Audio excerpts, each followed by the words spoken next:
Good morning, everyone. Welcome to the Construction CPA's Coffee Cafe. I am Lisa Raish. I am the Construction CPA. We are dropping the hammer on cash flow problems so you can build things that matter. And the topic this week is exploring cash basis accounting in construction, the pros and cons. So we're going to hit on a couple of things that make it a really great option for you. And then there'll be some other things that maybe don't make it a good option. But as always, you want to review it in your own business, make the decision whether or not it makes sense for you. And again, everyone's going to be different. It may not be the perfect situation, but you want to look at it in your own specific circumstances. So what do we talk about when we're talking about cash basis? So cash basis accounting is the way that you record your financial transactions or your financial information that recognizes your income or your revenue when the dollars come in and your expenses when the cash goes out. It's very, very simple. It's dollars in, dollars out, nothing magical and mystical about that. Now, the difference between cash and accrual, which is the other one we'll talk about another time, accrual is going to be a little bit different. So with your accrual basis accounting, you're going to record the income when you earn it. And then your expenses, you're going to record the expenses when you spend it, right?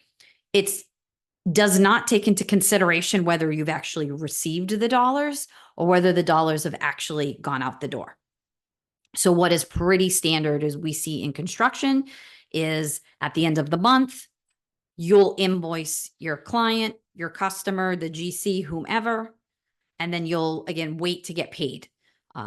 Maybe within 30 days, a lot of times, depending on the type of construction, it could be 60, 90 upwards from there. So with accrual basis, you're going to recognize the revenue in the month that you did the work, which let's just say it's the month we're in right now. Cash basis, it takes into consideration the revenue coming in actually when the dollars show up in the door. So if you did the work this month for accrual basis, you invoiced it.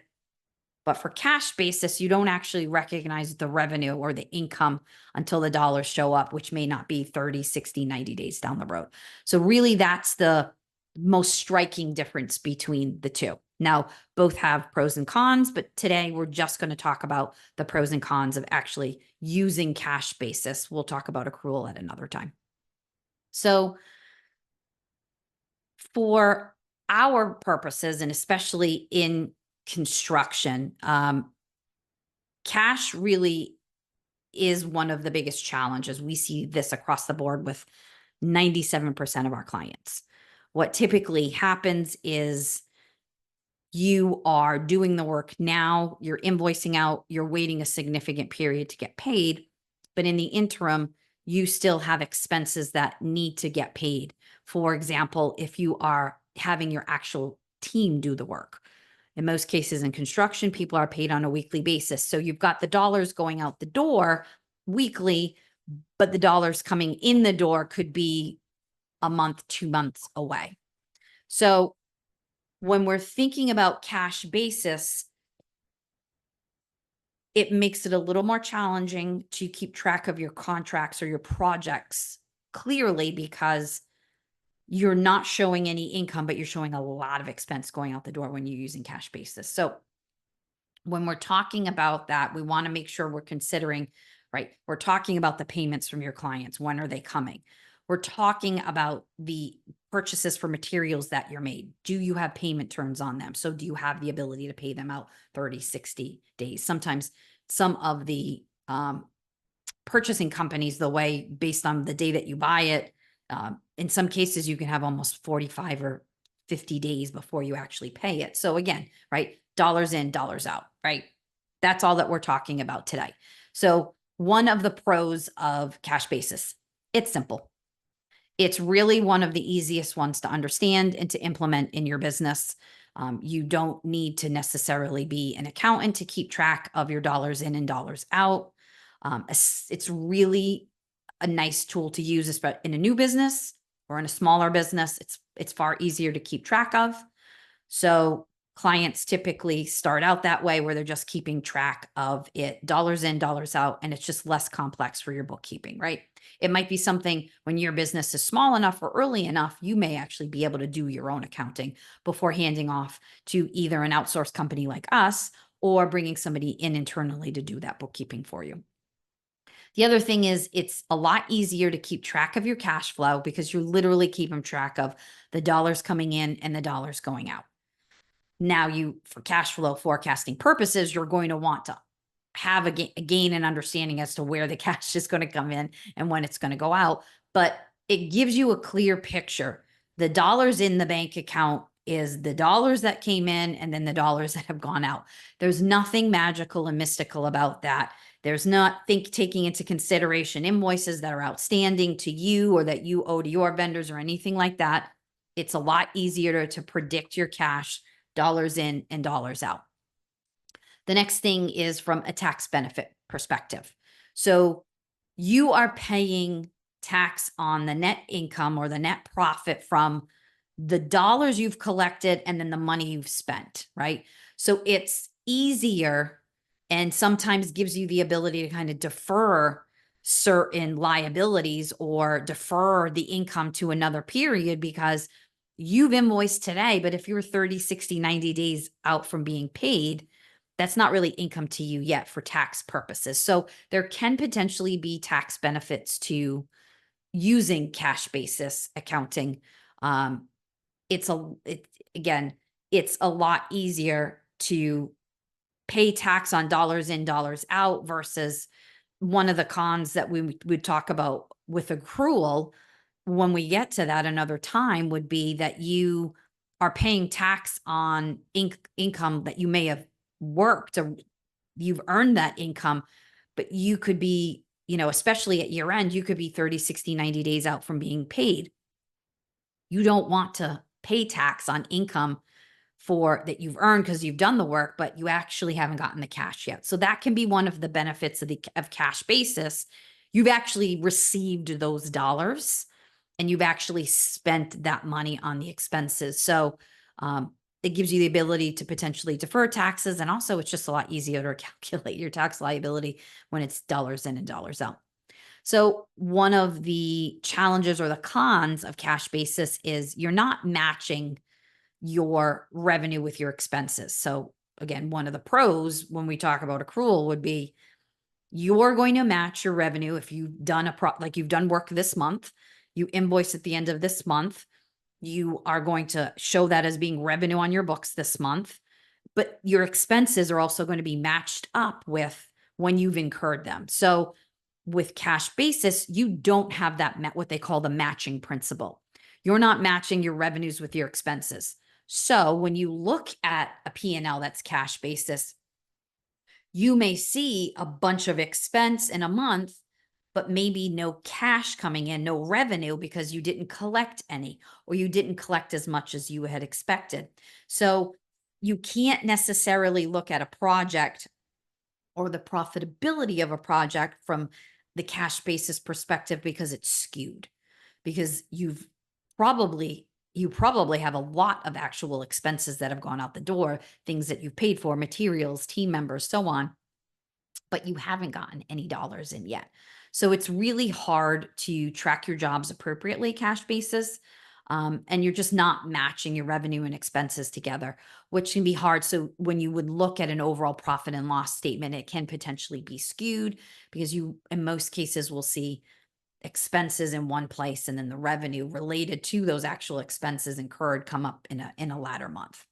So you're just lacking that ability to track what they call the matching principle.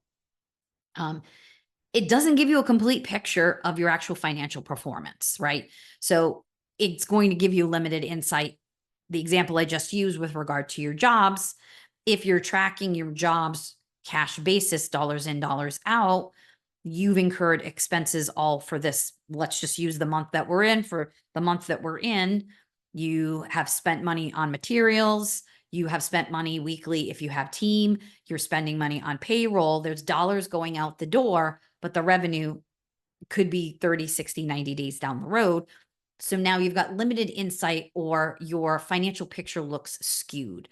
So it can be misleading when you're looking at cash basis, especially from a long term planning perspective.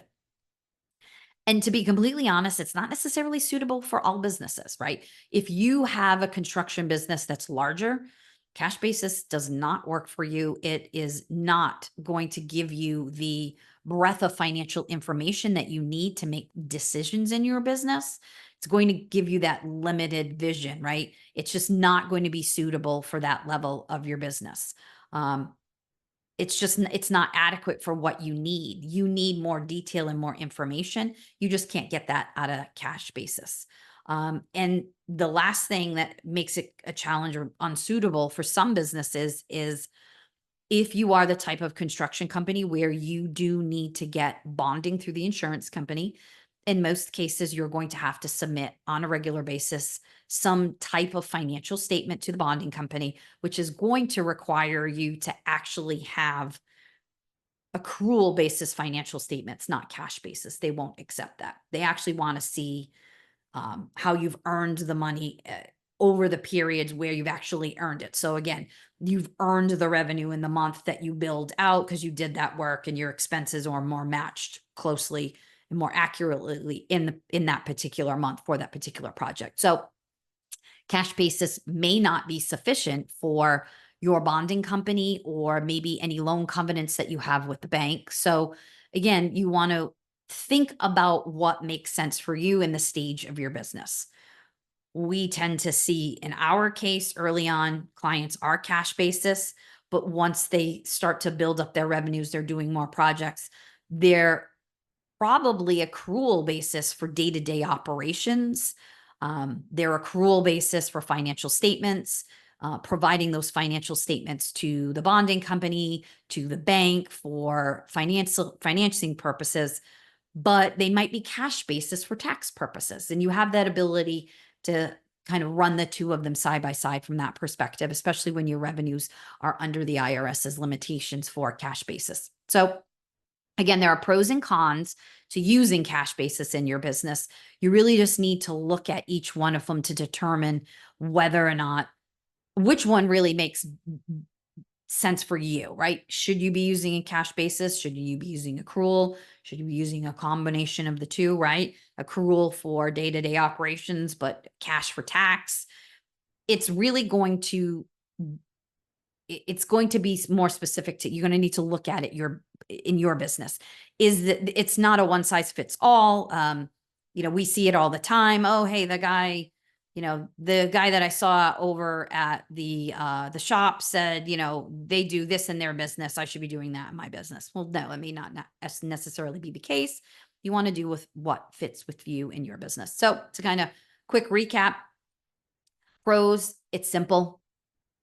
You can manage your cash flow more easily, and there might be some beneficial tax implications to using cash basis. Cons for cash basis is you're just not matching your revenue and expenses together.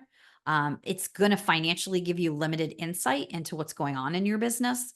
And to be completely honest, it may not be suitable for everyone in their businesses. So it's really something, it's a per business basis. If you guys have any questions, please feel free to drop them in the chat below. We'd love to hear from you.